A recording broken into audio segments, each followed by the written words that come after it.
There's no I in team. Yeah, totally. You sure it's in the A? I was going to say that.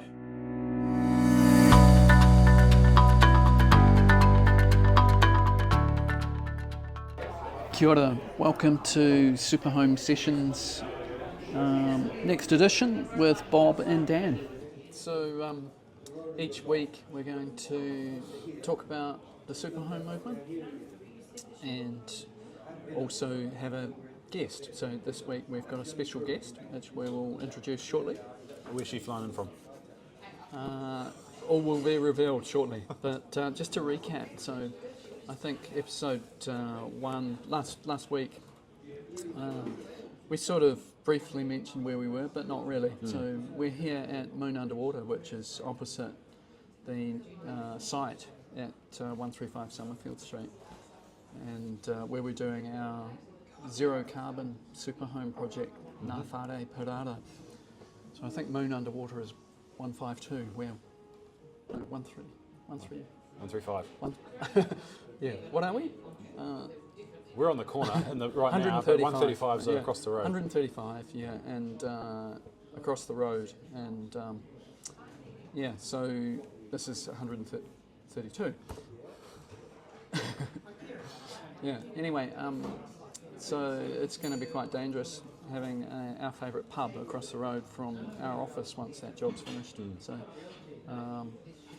we talked a little bit about super home movement and the birth of super home movement and where we come from, where it's came from, and the 10-year anniversary in the last episode. And I think probably it takes people a little bit of time to understand what super home movement is and what it does and what it's all about. And I think the main thing is it's really about sharing ideas. It's a charitable trust. We touched on the fact that people are actually now, as they're getting more idea about it, they're actually discovering what they can do to build their houses better. And then, like I said, we talked about the people in Timaru that have actually put a stop on their build to refocus and learn about how they can build it much better than what they thought they were doing well, but just to go another step further. Yeah, that's a good example. And then the other people, there's another couple in Timaru who built a super home, and we found out about it after the fact, and people that we haven't actually probably met that have learnt about how to build better and through the super home movement. So I really like that when we're having this impact that goes beyond our direct context and influencing the community to build better. It's just really important, I think. We talk about the idea of doing it for the greater good and just helping lift the bottom level, lift the standard, because the building code is not good enough. Woefully low, for sure. And people really kind of expect a building code home to be good when it's not, and they don't realise. It's a sad fact, but to get a decent home, you've really got to do your own research, and that's where the super home movement really comes in. So it's good to see that in action. Yeah, 100%. So our special guest for this edition of Between Two Firms is Jasmine McNally, who has been, Jasmine, you've been calculating the carbon for our first zero carbon super home. Yes, yep, I have. And tell us about that.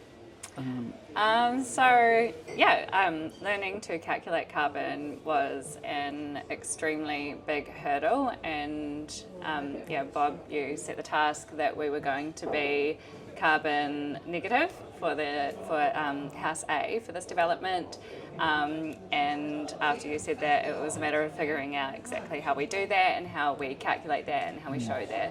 So first of all, what does that mean, carbon negative? I mean, people talk about carbon positive, carbon negative, carbon neutral. Less carbon. Yeah. Carbon sequestering, carbon embodied carbon. Yeah, there's all these terms. And sometimes it's confusing, isn't it? Because you've got zero energy and energy positive. Yes, the whole thing is very confusing. Yeah, that's actually, we started out calling it carbon negative, and then we decided we'll call it zero carbon, because We just thought maybe that's easier for people to understand. But, Yeah.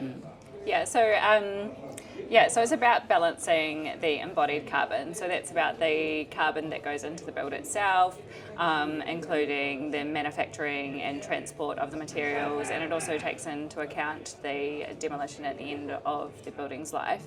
So it's about balancing that against the operational energy, and then also about the carbon, the biogenic carbon that is locked into the building materials that you use as well. Is that what you call sequestered carbon, is it?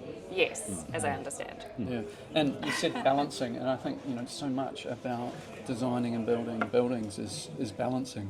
It's sort of trade-offs. Definitely. Yeah. So yeah, it has been a learning curve, but what I found, and maybe you agree with me, a lot of what we're already doing was good because we've been doing it for a while now, the sustainability. Yes, yeah, definitely. I think in the beginning it was like, how do we do this? What materials do we use? What are the building build-ups? What are the strategies? What does the actual construction look like? But along the way, I think we really just found that a lot of what we were doing was really good. And then it was just about introducing some other materials and doing things a little bit differently. I think one of the biggest things we did was go with a suspended floor and eliminate all the carbon that we would have otherwise had with a waffle slab. Yep. The concrete and the EPS or the Yes. insulation involved. Correct, Yeah. yes. And the big step really has been the measuring of the carbon, and we had some help with that. We did. We had a lot of help with that. We had VQuest. We partnered with VQuest to do the calculations. They have an amazing app which is able to work in with ArchiCAD, which is what we use in the office. And I was basically able to transport my model from ArchiCAD into this program and assign the different build-ups and the amounts of carbon, as well as they do cost and weight, which is really cool too. And then just immediately see how much carbon was across the build, and then change things out and make changes if we needed them. Yeah. But I mean, yeah, ultimately we didn't need to make too many changes in the end, which is really cool. Yeah, so I mean, I don't know about you guys, but I mean, from what I've seen, a lot of the talk about carbon, and particularly embodied carbon, which is different to the operational carbon, which is really the energy used. A lot of the talk to date over the last sort of recent years has been about we need to account for it, we need to calculate the carbon, and there has been very little about what you actually need to do to have a low carbon building, and just use these materials or just do these details and take this approach to building to be lower carbon. And I think that's really where the rubber meets the road, and that's what we're trying to do with the super home movement. It's just keep it simple, point people in the right direction. Yeah, so with the carbon, the app that you were using, how easy is it to, I guess the first time around you're doing a lot of data entry, right? And then the second time round, is it just something that is a template that you can just use on another house and just rinse and repeat a lot, or is it a little bit more involved than that? So the VQuest app has all of the materials within it, and if you need something added to it, then they're really great to work with. They'll add that, they'll create a build-up for you that you can just assign. So there's like a library in there, and you can basically just download and apply those, and you could then set up a template file so that the next one you do, you model it with that particular material, and it's able to pick up on that. So you've still got to input like the square metres and wall areas of each thing? No, Or is that done automatically, is it takes that automatically from your model. So it really simplifies any of that measuring that you'd typically be doing off plans or anything like that, That's which is great, really cool. For a lot more, as it picks up and gains more momentum, it's quite good for end users. Definitely, Where they can just go, right, you're potentially working out the bugs with VQuest, and then here's a product everyone can use, which is going to be quite good. Yeah, I think that's probably their mission, to make it easier for people, and that's why they've created the app and why they're doing what they're doing. I think for it to be uptaken by a large number of people, it needs to be straightforward, it needs to be easy and quick. Yes. Yeah. Because we're all busy. Yeah. No, surely not. Yeah, but sometimes you've got to take 2 steps back to take 10 steps forward. Definitely. And Dan, you and I, and Jasmine too, we're on this process of continual improvement, so we don't mind actually doing that and investing in the future by educating ourselves, and then also so that we can educate others. And I think, I mean, you'll be aware of the stand. You know, a lot of the time, and you know, particularly with other builders too. You know, if you're doing something for the first time, it's seen as being really hard and really difficult or really expensive, you know, because you haven't done it before. But it's kind of the fear of the unknown. Once you know about it, you realise it's not so difficult and it's not so hard to do it. I think we touched on it last week about, you know, bad mottos or sayings within the building industry is, you know, obviously the building code is the worst house you're legally allowed to build, but also it's how we've always done it.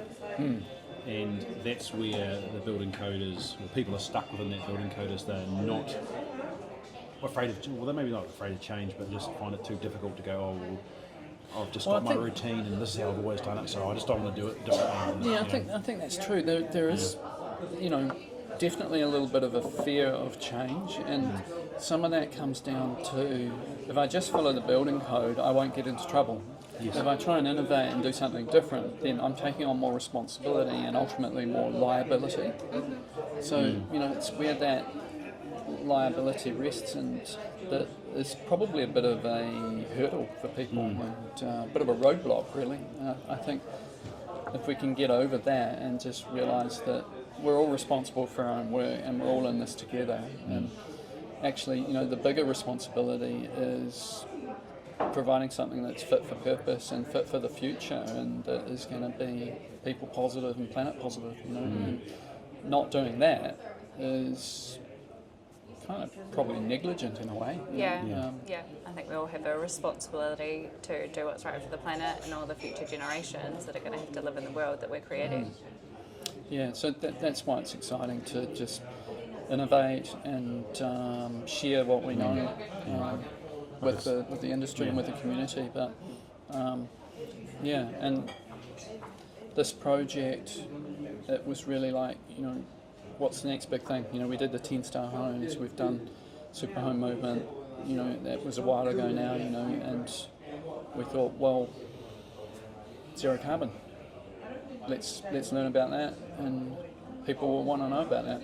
Definitely, yeah, and I think we've learned a lot of things along the way that we would apply to new projects as well. Just knowing, once you know how to do something a certain way, it's like, why wouldn't you do that? It's not responsible to not continue doing that and using those products and systems that you've learned about. Yeah, well, there's, you know, we talk about sayings a lot, and to balance the this is how we've always done it, is you don't know what you don't know, and a lot of the time people maybe just keep building because that is all they know. They maybe haven't learned, they haven't been shown how to do better, and that's totally okay. I mean, I was like that myself. Yeah. You know, I can say I've built code, many a code house.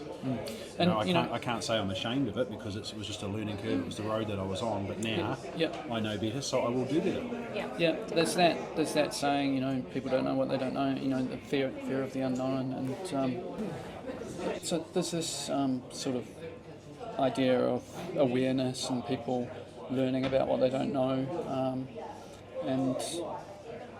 but there's also this kind of roadblock for a lot of people thinking that sustainability or zero carbon is a luxury, and the reality is a lot of it doesn't cost more.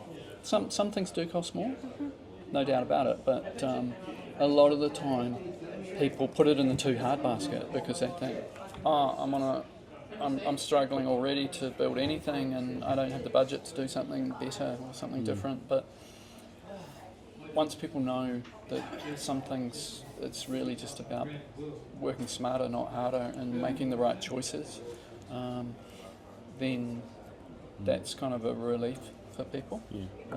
It's not a luxury, it's something that we should all be doing, and it should be just a part of what we do every day.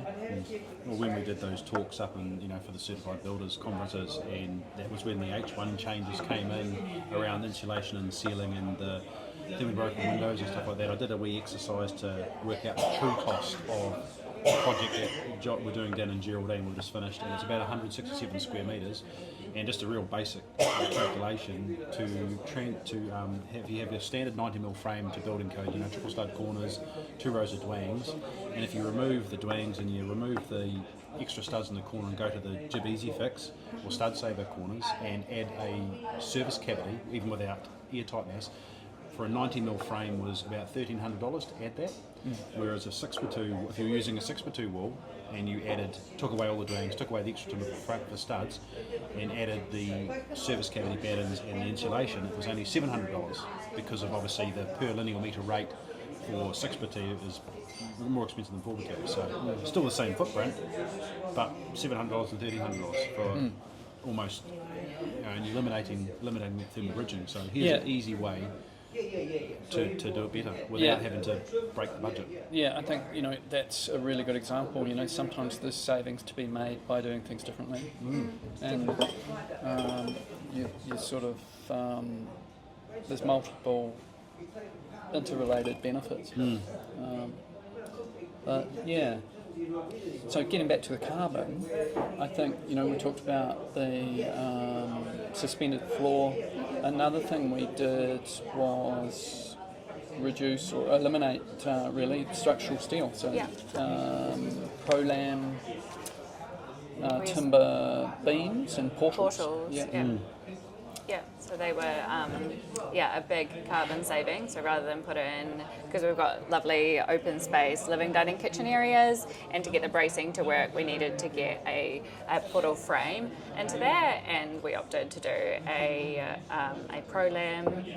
Was it Glulam? Prolam. Prolam. Yep. Prolam. Yep. Prolam. Glue laminated engineered timber. Yeah. Yeah. And that was a big carbon saving for sure. Because what they've got is quite a cool system where you're basically doing a bracing portal and you're just making it on site, so you don't have to do a manufacturing off site with steel and then welding it. And obviously, you're still transporting things to site, but it looks pretty cool where you're just cutting it to the right size you need. It's got certain brackets and thread rods to tie all together, and that's pretty cool. So the beam itself, is it created as a feature or enclosed?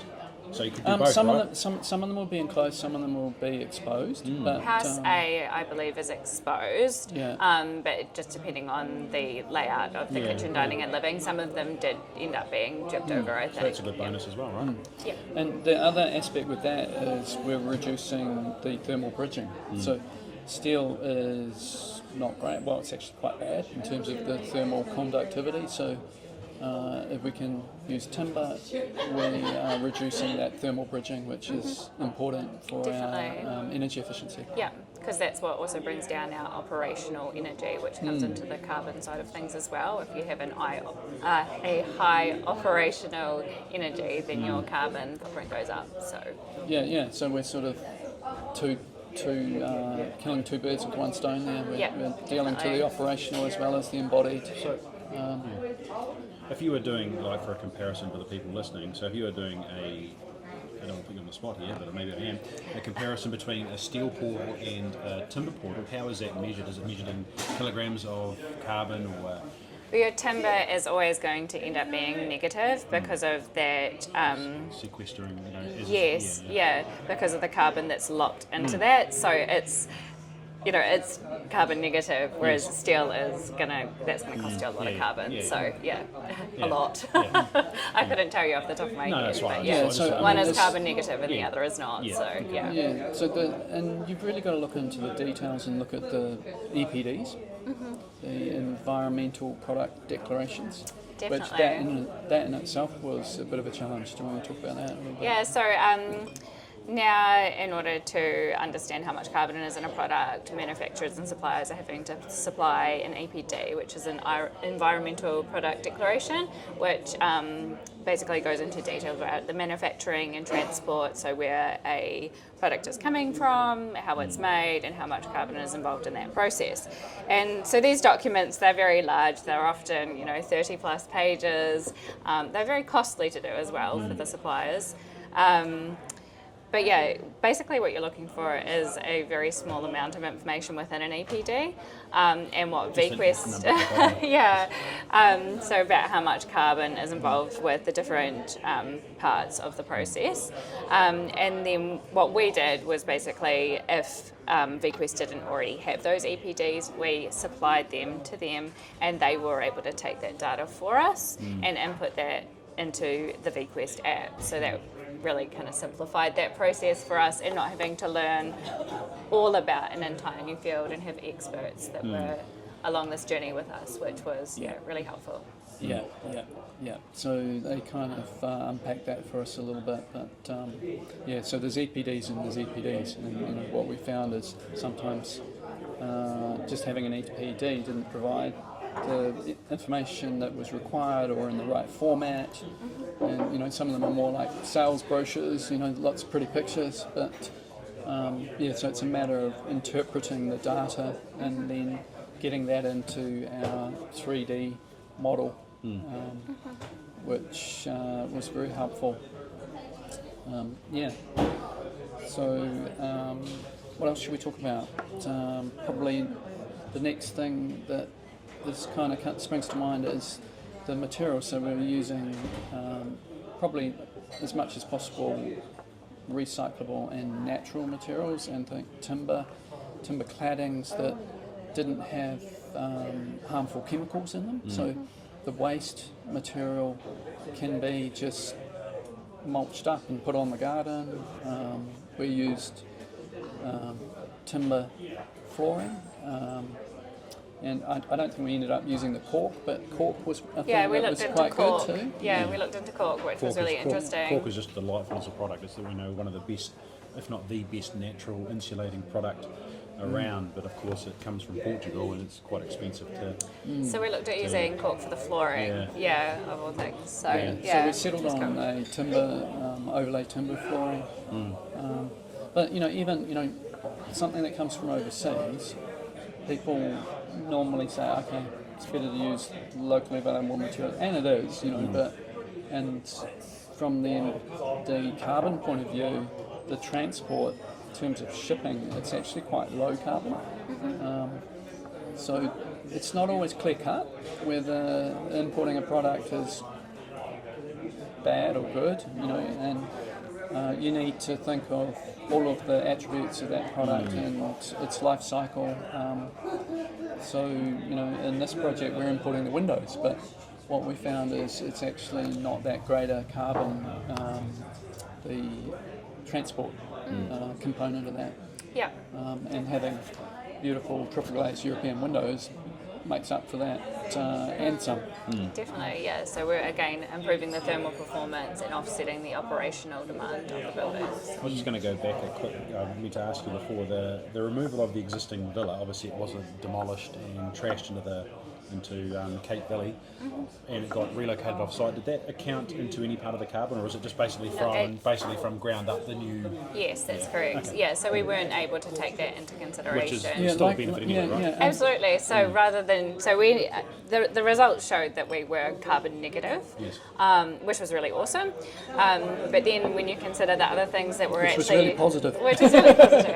But then when you consider the other things that we did on this journey that aren't even able to be taken into consideration, then it's like really carbon negative. So landscaping is another thing that wasn't factored into the method of calculation. So, there was a lot of things that we just thought, it's crazy that they're not in there, like kitchen joinery, and there was all these things that were sort of exempt or just not things that just weren't factored in, and we just thought, well, you didn't have to include them. but we thought we want to do everything we can. We don't want to just do what we have to for the let's choose everything possible under the sun. If it's carbon negative, we want it. That's our option. And I guess that's just how we roll. We don't stop because it's the minimum. We want to do the best we can. Yeah, the journey definitely became quite exciting as we found new materials and we were like, oh, that's really cool, let's include that as carbon negative. One of my favourite ones is the marmoleum, which is a linoleum flooring, and the one that we're using has a cocoa husk in it, and you can actually see the cocoa. Can you say that again? It's hard to say. Marmoleum. Marmoleum. Yeah. And it's a linoleum product, Say and it that has three cocoa times husk in it. fast. Yeah, no, I'm not saying that. Yeah. Because they come in quite big sheets, right? They do, yeah. So it is like a lino product and it is a sheet product, but the texture from this product and even the smell of it, it's like, yeah, it's really cool. Nice. Really cool. You can abbreviate that to Marmo. Marmo, yeah. But it is cool to see things made from natural materials becoming more Definitely. available, and I think it's the way of the future. Less processed, more natural, and then, hand in hand, that's inherently going to be more recyclable too in most cases. Well, it's a shame that New Zealand is prime to be a good stockist or a manufacturer. Of course, it takes a lot to set up a factory of timber fibreboard, because we've got so much slag, which is all the offcuts, the forestry that gets left in a pile, and some of it gets washed down in a flood and stuff like that. So all of that could be just used and chipped up and made into timber fibreboard. I don't know why we're not. So I mean, that's one thing that would be really good to have locally available, made locally, so that it's available here. Because I'll just make a note. Start timber fibreboard factory. can you Next side hustle. can you just tack on another factory next to the eco panel factory? I've got some spare time on my hands. But that stuff is really everywhere in Europe and other parts of the planet, and it's a lot cheaper because it becomes quite expensive in New Zealand just because it's new and different, and probably the transport cost is the thing. I think awareness, education and demand will slowly drive things in a more carbon negative, positive direction. A lot of times when things are new, they're more expensive, and when they become more common, they become cheaper, which kind of makes sense. I was doing some rough calculations of some of the smaller, more affordable houses we've been doing. Still probably you've got base bed at best with a super home design certification process, but the ones that are sitting in better are not much more ahead of standard building code pricing. Standard building codes are upwards of almost sitting around $3,000 a square now. And where one we did down in Geraldine was not much more above that. So that had insulated foundations, triple European windows, and ventilation system, airtight as well. So if you don't have, as long as you're selective about where you're spending your money, which is a thermal envelope, you're going to get a good product. Yeah, and I think it's about those priorities as well, just really understanding how they really do benefit your health and well-being. Well, that's it. People worry too much about, it's going to cost me this much now, as opposed to it's going to cost me this much over the long term, plus my mental health and well-being by not having to worry about turning the heater on because your electricity bill's so high and everything's cold. About you go how for you're going to dry your windows every day. If you go for the cheapest option, you'll save a little bit of money up front, but it will cost you. It'll just cost you over time.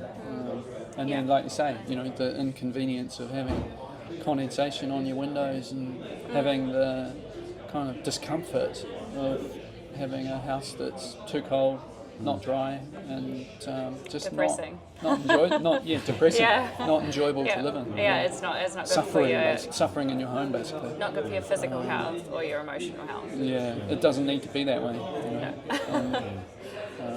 I remember the first house that I built in the mid-90s for myself. We had, it was single glaze, the double glaze was around but it wasn't used so much. Had EPS on the outside with plaster, and we also had one of those open gas fires that I don't know if that's illegal now, but I think it was selling anymore. We used to have that running as well, and we were scooping didn't know what I didn't know, of course. Obviously there's carbon monoxide being produced from the gas fire, obviously breathing that, plus all the moisture that the gas fire was creating, and we were just having those scoops that were off the windows. It was crazy. And now you can get the Croucher window vacuum cleaners. You know, Yeah. New Zealand is probably one of the top countries for sales of window vacuum cleaners. Yeah. I saw in one of the merchant shops there was a tray of 3M plastic double glazing Film. film Yeah. that you in a box you can. Right, really? All of a sudden, I didn't have to keep knowing. So what was? All I had to do was just apply a value, and then my knowledge of products just, I was like, you'd well, we know, don't. then that's getting better because you're going, righto, concrete is this much, Yeah. and timber is this much, and you Yeah. know just how much it is off the Yeah. top of your head. So like some of those things as well, they were just decisions that we kind of made. So it was like, well, steel, it's high carbon, we're not using that. So there wasn't a point that I was actually like, I have Hearing a them steel up. portal in my model, and I That's need what to I was get rid just of it. where Yeah. I was getting And at. that's So what what's the that's difference why. between, like if it's worked out on kilograms of Yeah. carbon, the steel was 100 kilograms per tonne, and timber is 10. Yeah. Is what Yeah. sort of the comparison Yeah, I was yeah, sort of yeah. looking for. But I think like also, it's like, yeah, well, that's this fine. one's negative and that's positive, so Winner, chicken dinner. yeah. Yeah. So there's no way. So, Jasmine, thank you very much for joining us today. It's been really cool to hear about the carbon journey from you firsthand. Mrs. C for carbon.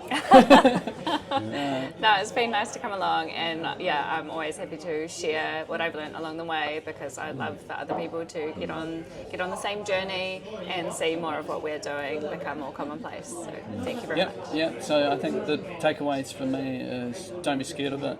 It's not that hard. Once you know, you can't unknow, and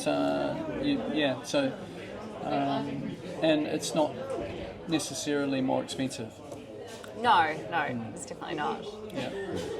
There's always people out there that have been there before you who will have some experience which can Definitely, be shared. And yeah. even if there isn't, it's good to be the first sometimes. So as a team here, the first zero carbon. Yeah. So you've got to learn about it. So then we can obviously share knowledge Yeah. back. So it's going to help people grow. And it was a very collaborative process that took a lot of collaborating with other people like Yep. VQuest. Yep. So there's no I in team. Yeah, totally. Yeah. So you sure it's in the A. I was going to say that. So thanks, Jasmine, and thanks to VQuest too. It's been a very interesting, great journey. Very much. Thank you. Yeah, so that was very enlightening talking to Jasmine about the carbon, and she's so right. It's about the team approach, and she probably kind of obviously knows more about it than me because she's been at the bleeding edge. The coal face? Yeah. With all that carbon? At the coal face, see what you did with that. At the coal face with the carbon. Yeah. And so really good to have her join us today as a guest.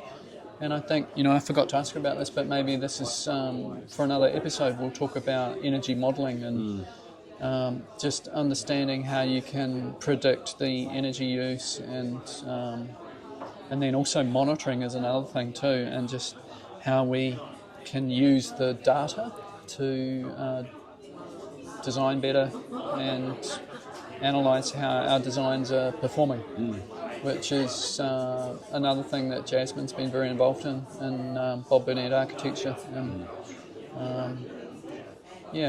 So great episode, I think. Yeah, it was so good. I got some information out of it too. We've introduced the superhome movement, and so people can get a little bit of an idea on what that's about and what we do. I think a lot of it is, as we talked about, a lot of it is just about sharing ideas and information. Big part of it is knowing who to talk to and knowing where to get the right information, because there's a lot of information out there in the industry which is probably not unbiased. It might be people pushing a product, or it might A little be bit of greenwash, maybe?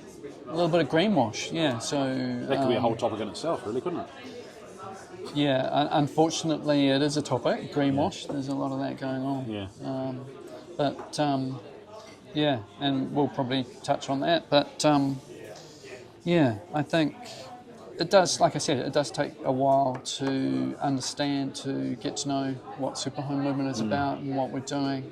And I think it's quite an important thing, though. It's an important cause, and I think I mentioned we are doing it for the greater good. But there is this element of promotion too. So, and I think it's inherently there. But knowing who to talk to also means that we're promoting people that do good. And in a world where there's a lot of people that aren't doing good, that's a really important thing. Just these are the people that know, these are the people that can help, and that's quite, I think, for the consumers and the homeowners that are just wanting to get a better home, that's quite helpful. And a lot of the time people like the local council or brands or whoever, these sort of authorities, these bodies, they can't tell people who are the best people to talk to because that's being biased. Yeah, so that's a big no-no. But I think that's an important role of the Super Home Movement. And we talked about the team approach, and so it's about who's the dream team, who's going to be the best people to bring on as the project team. Well, I think it's just obviously engineer, builder, client, and architect all working together. As long as everybody's got an open mind about wanting to do better too, is very important. You can't have one person in that flywheel with a cog that's not going to roll that wheel. It just doesn't help. But if you can get a clue, and that's what the great thing about the Super Home Movement is there is a group. It is a group of people where you've got designers, builders, suppliers, everyone talking, 100%, sharing ideas, and it's great. It's a team sport, and it probably goes beyond those 3 or 4 that you just mentioned. It's subbies, suppliers. It's the whole 100%. team working together. Yeah. Yeah, there's a adding another saying in there about people. There's a saying about learning from your own mistakes.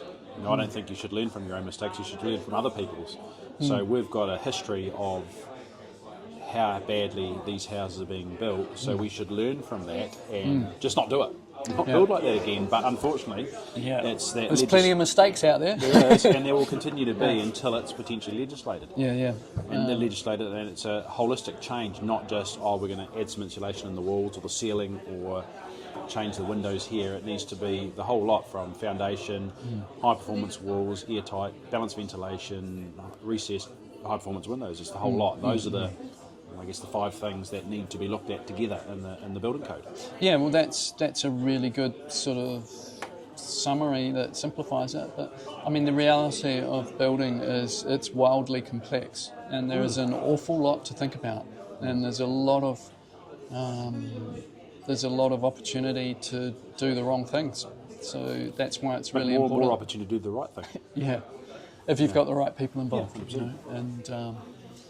Yeah, I think that's where Super Home Movement can assist big time. The right people, avoiding the pitfalls and the mistakes. You've heard of FOMO? Yes. The fear of missing out. Have you heard of FOFU? Go on, tell me. Fear of fucking up. Pardon my French. Yeah. Didn't know you were French. We're playing this French soon, aren't we? But they've sent their B team, which is a bit disingenuous. Oh, well, smash them. Yeah. Smash them, bro. They'll still get a hiding either way. Yeah, 100%. Could be their A, could be the B. We'll smash them anyway. Yeah. So, just thinking, we talked to Jasmine about how we're removing the old villa, and how that just felt like the right thing to do. Well, it is the right thing to do. Even though it's not part of the carbon calculation, it saves an awful lot of waste to landfill and waste.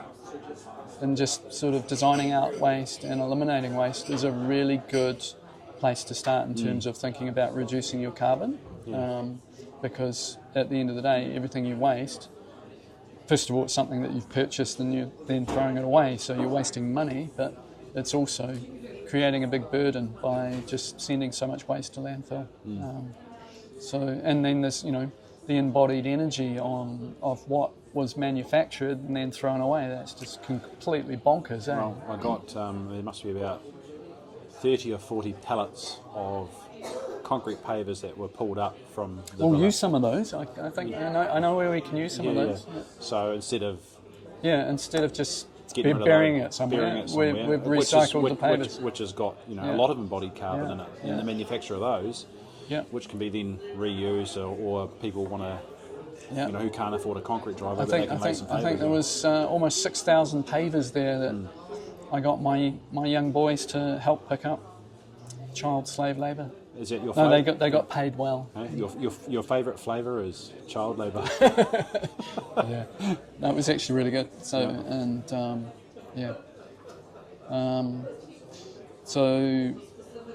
I think it's probably this whole project. They used to live in the house,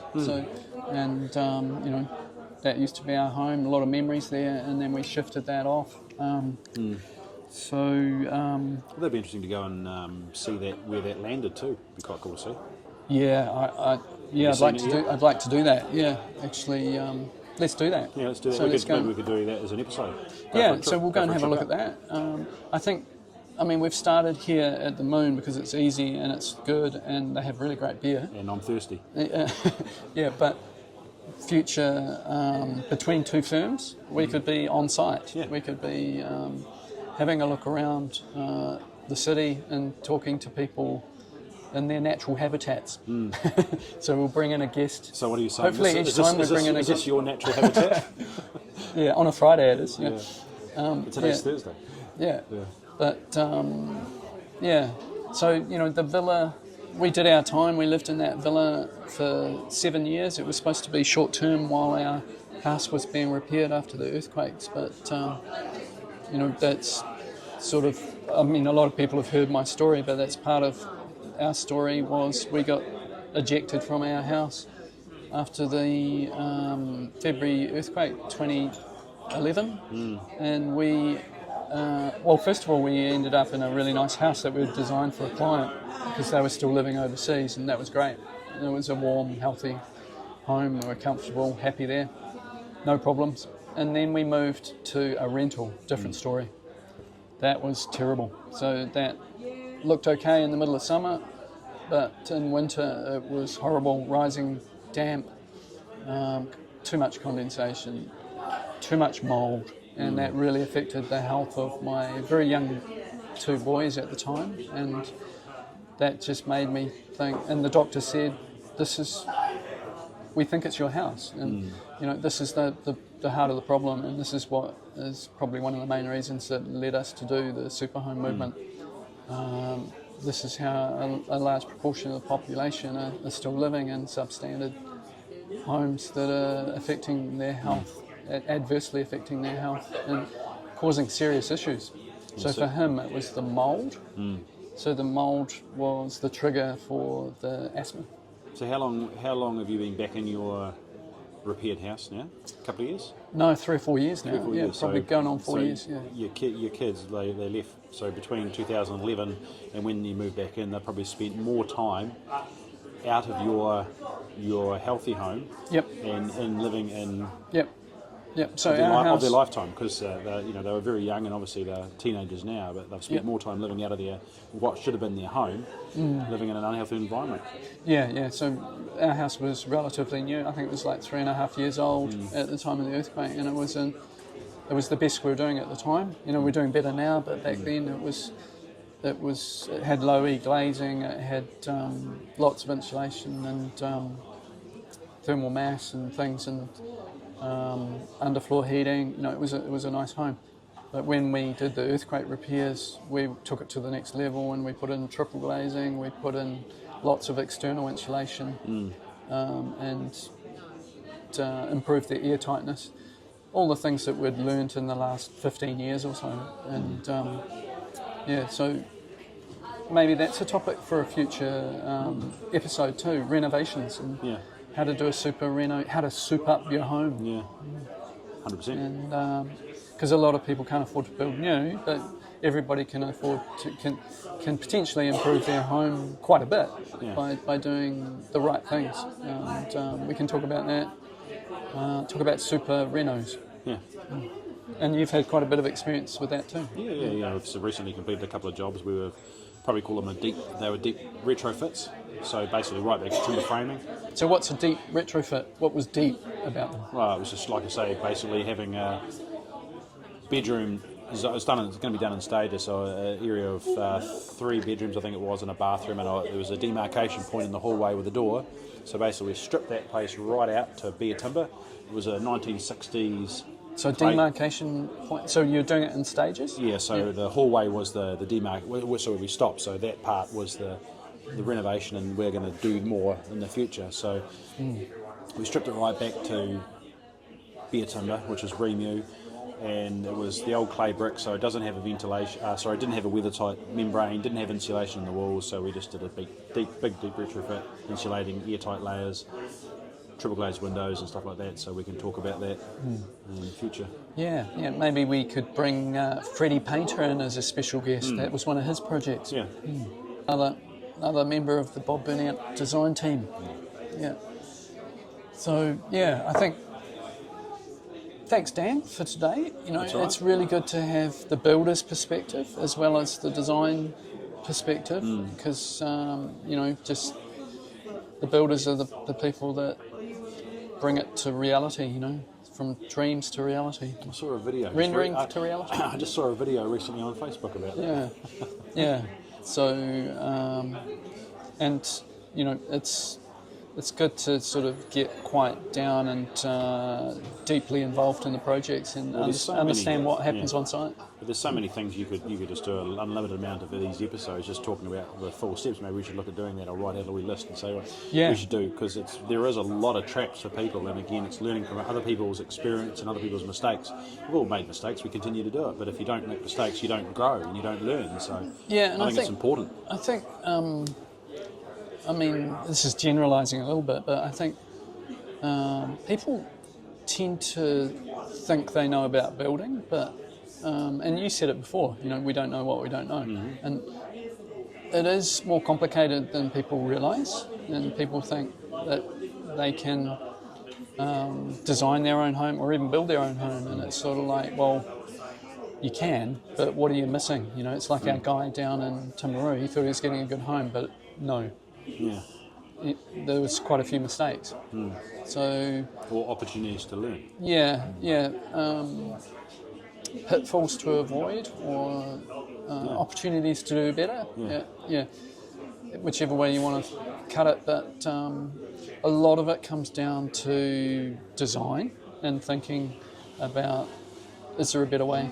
And not just the technical aspects, and not just the sort of engineering or the building science side of it, or even the sort of the boots on the ground, the building techniques and the details.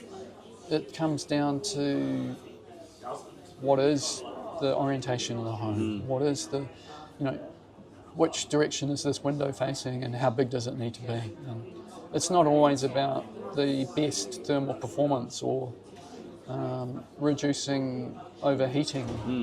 It's about what's best for the functional, aesthetical, the livability of the space. So there's quite a lot in the whole design piece that I think gets overlooked. That's another episode.